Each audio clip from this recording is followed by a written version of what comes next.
Hello everyone, good morning সবাইকে। তো দিনটা ছিল 9th মে আর আমাদের এই দিনে বিয়ের 2 মাস পূর্ণ হয়েছিল। সেটাই সেলিব্রেট করতে আমরা পৌঁছে গেছিলাম শক্তিগড়ে। আর তোমরা সবাই জানো যে শক্তিগড়ের ল্যাংচা খুব বিখ্যাত। তো সকালবেলা হুট করে প্ল্যান হলো যে আমরা শক্তিগড় যাব।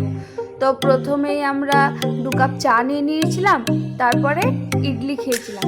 ইডলি খেয়ে পরে মনে হলো না আরও কিছু খাওয়া দরকার, তো ল্যাংচা খেলাম, তারপরে আইসক্রিম, আর তারপর সারা মাসে যা সব জিনিস লাগে সেগুলো তুলে নিলাম। আর আমাদের প্রচুর বিস্কুট লাগে, তো সব জিনিসপত্র সরে রাত্রের ডিনার আমরা আক্রমের বিরিয়ানি দিয়ে করলাম। এই ছিল আমাদের আজকের দিন। যদি ভিডিওটা ভালো লাগে তাহলে একটা লাইক, কমেন্ট এবং শেয়ার করে দিও। And please subscribe my channel. কাল থেকে আবার নতুন স্টাডি ব্লগ আসছে। আজকের দিনটা একটু অন্যরকম গেল, কাল থেকে আবার স্টাডি ব্লগ আসছে।